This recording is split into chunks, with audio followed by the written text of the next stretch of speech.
Hey there, it's Tom Ryan, founder and executive chairman of ICR. Before we get into the next episode, I wanted to ask that you subscribe to the show. It'll help us get even more unique and interesting guests on the podcast, and in turn, continue to educate management teams and the growing ecosystem that creates value for fast-growing private and public companies. And while you're at it, head over to Apple Podcasts and leave us a 5-star rating. Very much appreciated. Whether it's access to food and various food options, or companies that are subsidizing or you're paying for, all the food. Food is becoming more and more a table stakes type of offering in a lot of industries. Your favorite restaurant doing a pop-up lunch service right where you work? Sounds like such a great idea and a simple idea, and yet getting the execution right is extremely complicated. We have about 2,500 clients, and so there's a lot of food moving around on any given day. Our guest today is Orazio Buzza, the founder and CEO of Fooda, a leading workplace dining platform. They partner with companies and office buildings to bring meals from local restaurants directly into the workplace, reimagining corporate dining with flexibility and variety. Under Orazio's leadership, Fooda has grown to operate in 38 states, and they employ roughly 650 people serving offices, hospitals, distribution centers, and other workplaces across the country. Before founding Fooda in 2011, Orazio built a strong track record as an operator and financial leader in transportation, logistics, and marketplace-driven businesses. He was part of the founding team at Echo Global Logistics, where he served as president and COO and helped take the company public. Let's enter the arena with Orazio Buzza.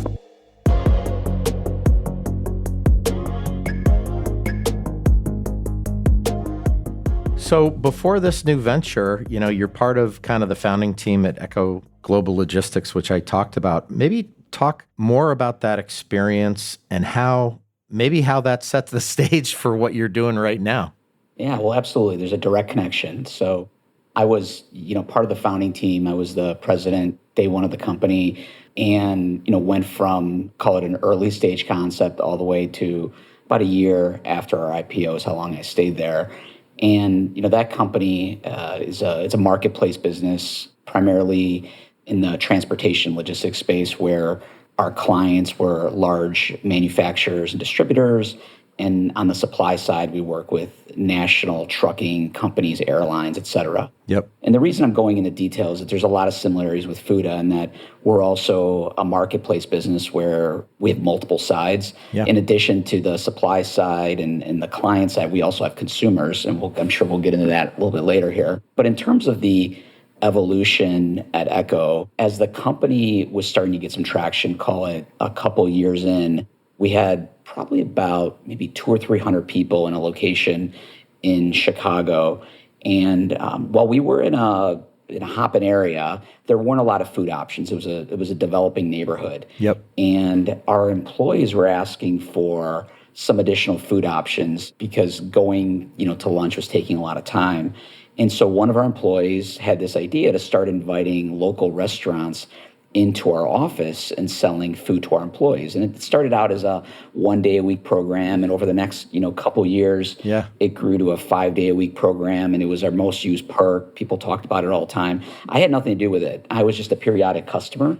And about, 2 or 3 years after that program started, the company was continuing to grow.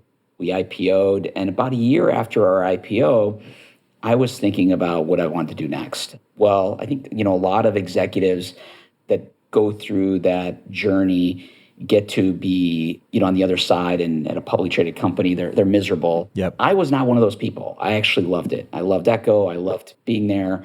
But I was 38 years old, and I thought, if I don't physically remove myself from here, I'm going to die here. And it was a great place to be. And a lot of my coworkers that I worked with at the time are still there because it's a great place. Huge opportunity, a great company. Yep. And so I thought, I'm going to start this transition. I don't know what I'm going to do next. And I was in a management meeting, and one of our team members, our head of HR, came in and said, hey, I want to talk about our food program because the lines are getting too long. Some other companies in this very large building that we were at started going to our food service program. They weren't, stealing any food or taking any food because they were paying for it. Yeah. But our employees, didn't like the lines were being impacted. And so we had a high-tech solution. We hung a sign that said, if you don't work for Echo, you're not allowed to be here. Yep. And I really didn't think much of it at that point. I moved on. And then a couple weeks later, I'm laying in bed thinking, okay, I do need to start thinking about what I'm going to do next. I had like a 1-year transition where I didn't know how long, I was going to be there. And so I thought, you know what, maybe there's this food concept. I always used to joke around that I should run a sandwich shop, because I would be really good at it. Yeah. And I thought this is, the tech-enabled version of that, right? Where I thought, hey, we can work with some really large employers who need enterprise-type solutions. And on the other side, there are restaurants that could really benefit from this marketplace. So I started doing some work just on my own. And I just, about a month later, just said, okay, I'm going to start this. So I made a decision to start working on the business. And then the Echo, the company, came back to me maybe 3 or 4 months later and said, hey, you've helped out with the transition. You are good to go. You're free now. You're free to go. Free to go. And so I then started working on it full time, and Echo became our first customer. It's such a cool story. And I always think the best ideas are so simple. And this is a simple idea. Of course, executing it is complicated, but the more you think about it, it's really just a win-win for everybody. Maybe talk about the problem you're solving for from the company side, maybe the local restaurateur side, and the customer who's enjoying the food. Yeah, absolutely. So we do run a 3-sided marketplace. And so our clients, those are primarily large employers of all kinds, and we'll get into that. On the restaurant side, we work with a combination of local restaurants and national chains. And so I'll start with both of those first. So with employers, regardless of the type of company you are, you care, or organization, because they're not all companies. Some of them are, nonprofits and government entities and hospitals, et cetera. But you're thinking about how do you improve recruitment, retention, engagement of your teams. Everyone cares about those things, regardless of industry. So that's the problem that we're trying to solve for our clients, is how do we help them with their workplace strategies so their employees like coming into work that much more. And then for restaurants, that one's also really simple. We want to be able to drive profitable growth, but also supplement that with brand exposure, kind of a win-win situation, with restaurants. And for employees, which are, the consumers making the buying decision each day, what they want is high quality food at reasonable prices that's really convenient. Yeah. And so when we think about our value proposition to all three of those stakeholders, we want to make sure that all three are benefiting, from our programs. Yeah. What did it look like in the beginning? I guess you were fortunate to have your first client built in, which is good, but still, there's always so much, 1 step forward, 2 steps back. What were the early days like in the company? Yeah, well, I think, the first thing that comes to mind is here I am at this company has, at the time we probably had like 1,500 people at Echo, Yeah. and had just gone public a year earlier. And, you have your entire org is built, and it's like a tank, Yeah. just moving well. And then I start Fooda, and it's back to the grind of early stages of a startup. And, initially you have the benefits of not going to, as many meetings, and you're building something every day. And so that's the good part, right? But the bad part is there's no one to do anything other than you and your small team. And we had a group of co-founders. All of us came from Echo. There were 5 of us. Yep. And so we all had different specialties. And so there was a lot of teamwork involved, but relatively small team, to get going. And we decided to initially fund it ourselves. That was also my second IPO that I'd been a part of. And so it's not like I was worried about making rent or anything like that. But at the same time, you don't have the resources of an established late stage business. And so that's like the day-to-day what that felt like. But from a product standpoint and going to market, you're right. It was a very narrow product offering. We were only live in downtown Chicago. Our first product was our pop-up product, where the way it works is a restaurant goes to a site on a given day. People would walk up and buy. This is before, apps and, et cetera were prevalent in our business. Yep. And then a different restaurant would go to that location the next day, and that restaurant would go to a different client site on the next. And so it was all about managing the schedule and where restaurants were going. But I remember really early on, we would on a regular basis hear, hey, this is brilliant. Why hasn't anyone else done this before? And that's when I knew we had product market fit. Yep. You know, I knew we would figure everything else out in terms of how to get this to scale and working out the operational issues. We had a lot of expertise in that. But we had product market fit day one, and then we built on it from there. What you have here is, offices, hospitals, distribution centers, other different workplaces. Is there like an ideal customer for you, that's going to kind of engage, or is it just completely like anybody can come in?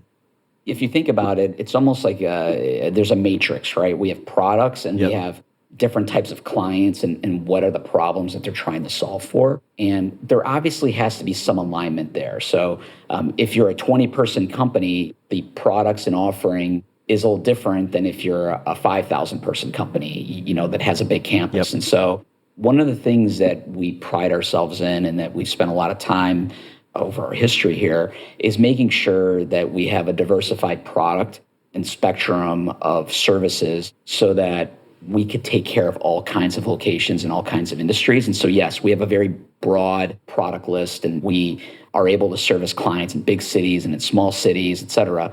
And so I wouldn't say there's any one thing. If anything, what we've realized over the years is as we get opportunities, either in a new industry, a new geography, a new situation, it just takes time to think through what the right offering is for that type of specific location. But in general, the things that work best are larger employers. Obviously, the more people, the more value we could bring. The harder the problem, the more value we could bring. But our sweet spot is pretty broad at this point. Yeah. And like in terms of restaurants, is it kind of a mom and pop suits you best, or could like a publicly traded restaurant chain, I say that in a good way, could they partner with you? Absolutely. So when we started the business, we were primarily focused on local restaurants. But, within a year or two of being in business, we found that consumers like all kinds of restaurants, right? And so our goal as a marketplace is to bring them what they want. And so today we work with about 4,000 restaurants across the country. And that mix is about 70% local independent restaurants and 30% are regional and national chains. On the national chain side, we work with Chick-fil-A, Jersey Mike's, Halal Guy, Sweetgreen. So, a lot of the brands that you'd be, familiar with, publicly traded, as well as, small mom and pops. And when, we say small mom and pops, a lot of that is just, I think of them as early stage brands, right? They're people that are really ambitious, that are really good at what they do. They're trying to build something. Absolutely. And so we love it. So you started in Chicago. Maybe talk about how you've branched out. What markets are you in now? Where does the business kind of stand today in terms of geographic dispersion? Yeah, so we operate in 38 states. I think it's about 250 cities across the country at this point. So it's everything from your big, call it NFL cities, which is, where we started, to some rural and third-tier cities from a size standpoint. So we're really all over from a geographic standpoint. I think one of the things that I think about is this is the first company that I've been a part of that's had a market model that's, geographic based. Before this, it was all about you could sell nationally or internationally was, the experience I had. And so this is the first time that I had experience in, having to build a company city by city. Yeah. And it is really difficult, I will tell you. And so early on, I remember, we didn't leave Chicago for 2.5 years. And then, I remember talking to investors by that point, we were thinking about, raising capital. And they would say, oh, well, you're successful in Chicago, but that's your home market. And a lot of market businesses do well in their home cities due to their network, right? And so we said, okay, well, let's go to New York. If you can make it in New York, you can make it anywhere, right? And so we go to New York, we build a business there, get some traction. And then I remember talking to some of these similar investors, and they said, well, those are both, cold weather cities, though. How are you going to do in a warm weather city? And so next thing you know, we went to LA and Nashville and Atlanta and Houston. And we just found that the thing works. Yeah. And now we're 15 years in and we have the benefit of hindsight. But at the time, those were real objections that we had to deal with. But we were very methodical, city by city. One of our investors is Valor Equity Partners, and they gave us some really good advice early on. And it had to do with going a mile deep versus a mile wide. And so while we were adding cities little by little, more of our focus was gaining larger share within the cities that we're in. And so it forced us to really understand, how do we penetrate geographic markets? How do we go and penetrate different industries within that geographic market? And so we have a lot of really good, I'll say, playbooks and go-to-market strategies to be able to go really deep in each city that we're in. So Orazio and his team were building this business city by city, proving the portability of this concept. And then in 2020, COVID hit. I asked him to walk us through how they managed to weather that storm. You don't want to be in the workplace food business when workplaces are shutting down, right?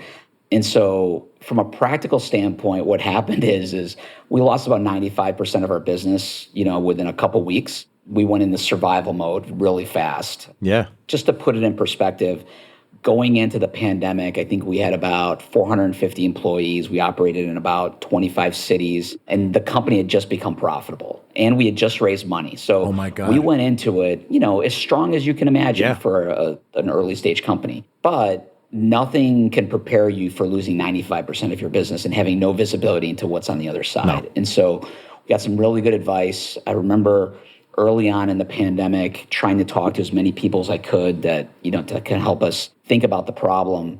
And the conclusion that I came to after talking to various people is that it was going to take about twice as long as anything we thought it would take. Yep. And we probably should cut twice as much of anything we thought we would need to cut. And so we went really aggressive on our cost cutting and our mentality of how long this was going to take. Yep. And so by losing 95% of our business, it led to a layoff of 80% of our employees.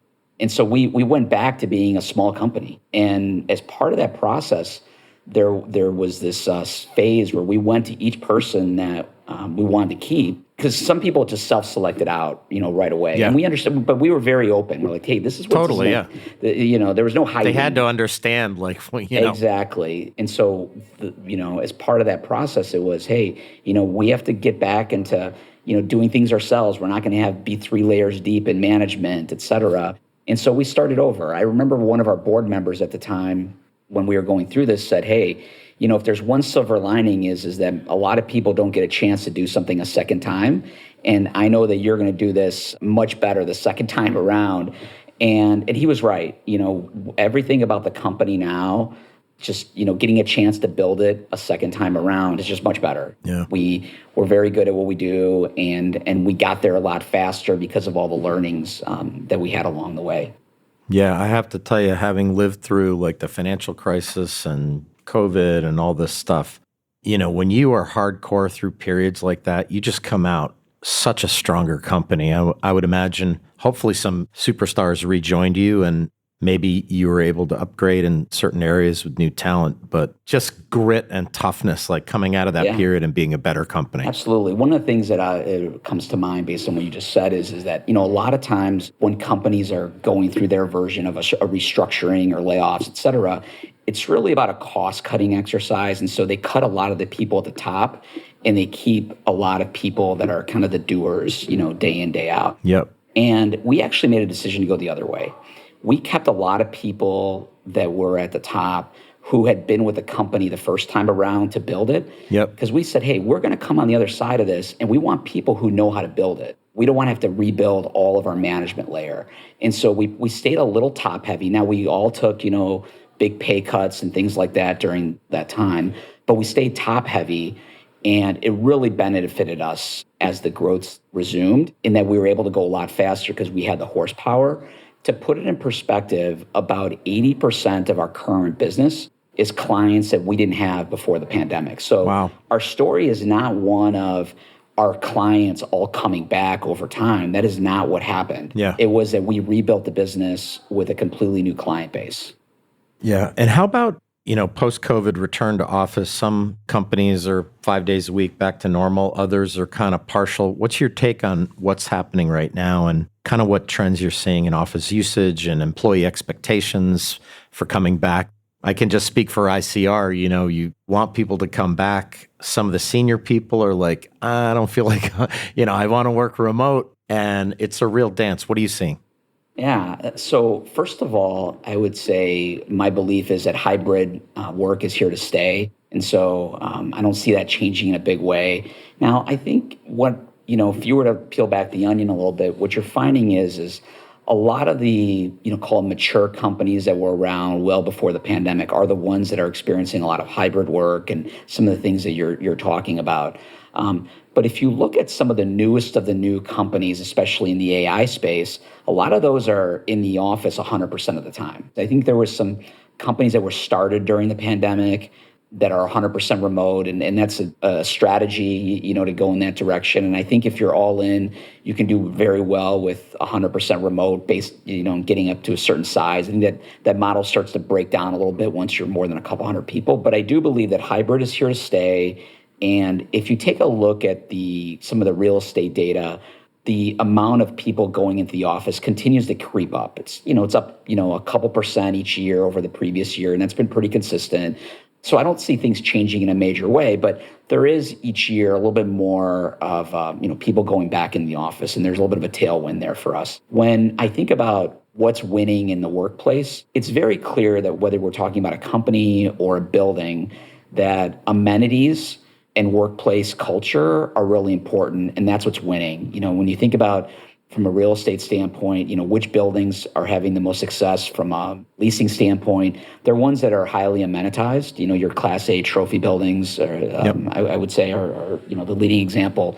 And so, yes, that's who's winning. And food is an important part of that, right? And so whether it's access to food and various food options, or companies that are subsidizing or you're paying for, all the food is becoming more and more kind of a table stakes type of offering in a lot of industries. And so that's been a longer term trend. That's been going on well before the pandemic. Remember Facebook and all the Absolutely. early tech companies, they had like chefs and stuff. They've cut that now, but maybe they still have some version of it. Absolutely. But I think that draws young people in droves for sure, right? Absolutely. And the other thing that's happened is not only is it table stakes at a lot more companies these days, and that's accelerating, but the cost in some ways has become more de minimis. Salaries have gone up in a pretty big way. Other costs of facilities and amenities have gone up. And so food, yes, we've had food inflation, with everything else. But relatively speaking, if you're paying for food or subsidizing food, 3 to 5 days a week for a lot of salaried employees, that might represent, 1-2% of their compensation. And you get what? You can put it in your HR line item, right? Exactly. Like you could be offering different benefits. It's just geography, right? Exactly. And so it has a lot of bang for the buck at this point. Let's talk about technology. How's that a differentiator for you? And how are you using AI, right? Everybody's talking about AI. Every company is trying to figure it out on the fly. How do you think about tech and AI? So first of all, on the AI front, personally, I'm an AI optimist. I am too. I'm not someone that believes that AI is going to take all our jobs. Well, that being said, I do believe, like every other transformation, there's going to be some winners and losers. But I think net for our country, for the economy, for the world, frankly, AI is going to do amazing things from a productivity standpoint, and it's going to have a lot of unlocks. Name a technological revolution that has ever destroyed jobs in the history of humankind. You can't find one. There you go. You can't find one. So you think about Fooda. Yes, we're a marketplace business, but we don't cook any food. We don't deliver food. Yep. It's all, executed by restaurants. And so technology is a big part of our operation. So we talked about having 4,000 restaurants. We have about 2,500 clients. And so there's a lot of food moving around on any given day. And from a user experience standpoint, there's ordering, there's understanding what's available on any given day, because we have a lot of variety and things change depending on, the site you're at. And so we had to build a system that could be really flexible, for our business.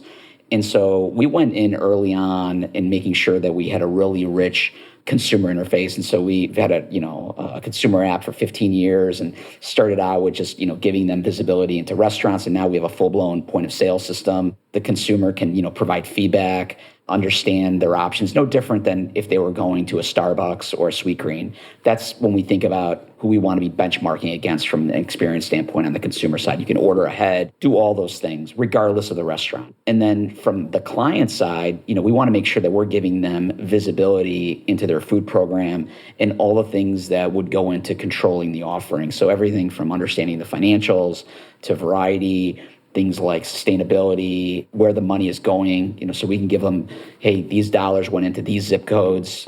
We have some clients that specifically want to make sure that their dollars are ending up into certain zip codes within their cities, kind of giving back to the community, and we can manage programs like that. And then the restaurants, obviously, we have a whole ecosystem for restaurants that allows them to have visibility into how much food to make, what their calendar is going to be about a month in advance, so they could plan procurement, staffing around that. So we want to be really easy to work with. And so when we think about each of the three stakeholders, making sure that each has the tools that they need to get the most out of Fooda. And when you put that all together, we call that Fooda OS. That's our operating system. And we were very early adopters with AI. So we started doing machine learning to do all of our scheduling way back in 2018. So as early as, 8 years ago now, when AI was putting together the schedules, providing it to the restaurants, giving them what meals to make on what day, and then, making sure that information reflected the best data from what's going on with the weather, on that day, seasonality, what's going on at that account. So what we found is to run our business early on, you can have some humans sitting in a room and work out a schedule and do these things. But once we got to scale, we found that our teams, they were overwhelmed by the volume in order to make all these decisions. And so we frankly built this on AI because we didn't have a choice. We'd already gotten to a certain scale that it was too much for our team to handle at the time. And so that was our early adoption. Now we use AI in every part of our business. So everything from obviously encouraging our employees to, whatever they're doing in their different departments, taking advantage of LLMs. But we also have agents that we've deployed on the billing side. So we get billing data from some of our partners for some high volume parts of our business that come via invoice. And then we have to parse that out and get that into the client hands. And so it's a very manual process at one point, and we've automated that by using AI agents. We use AI to do personalized recommendations based on what a person is likely to want. And so the way we've positioned it to our team is that we want you to gain all these AI skills to make yourself better. Whether you decide to stay at Fooda for the next 5 or 10 years, or you leave in 2 or 3 years because of it makes sense. We want to make sure that we're developing our teams for the future.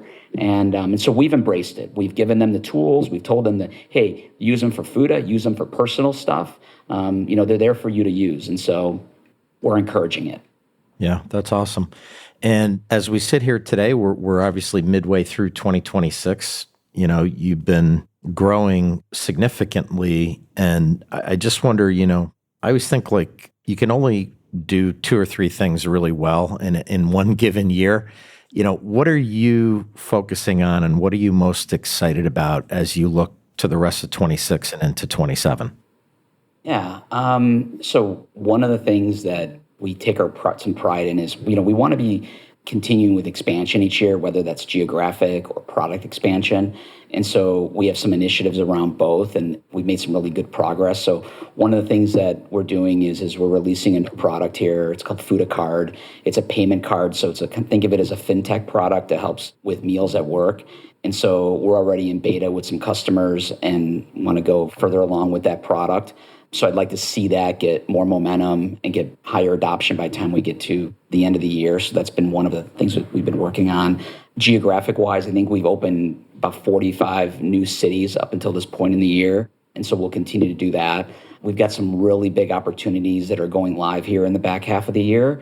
And so it's like sticking the landing and making sure that as we get bigger opportunities with large multinational businesses, that we continue to be the partner that we set out to be in execution. And so we mentioned earlier that we didn't even leave the Chicago market for the first 2.5 years of the business. And there's an element of that thought process with everything that we do, right? It's like you mentioned, you can only do so many things well. And so we want to focus on execution all the time and making sure that the few things that we work on, we stick the landing. And so that's kind of part of our DNA. And so I believe exactly what you're saying, which is do few things, but do them really well.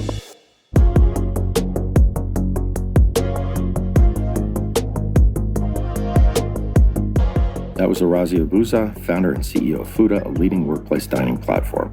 The company partners with companies and office buildings to bring meals from local restaurants directly into the workplace, reimagining corporate dining. They're directly affecting the employee retention of their clients, which is absolutely huge, and providing new revenue streams for local restaurants. It's such a cool and interesting concept, and we'll be sure to have Fooda on again down the line to check in on their progress. I'm Tom Ryan, and we'll see you next time back in the arena. References to specific stocks are not intended to be recommendations for specific trading behavior. Comments presented on this podcast are intended for informational and educational purposes only, and do not represent opinions or recommendations on whether to buy, sell, or hold shares of a particular stock. All investors are advised to conduct their own independent research into individual stocks before making a trading decision. In addition, investors are advised that past stock performance is no guarantee of future price performance.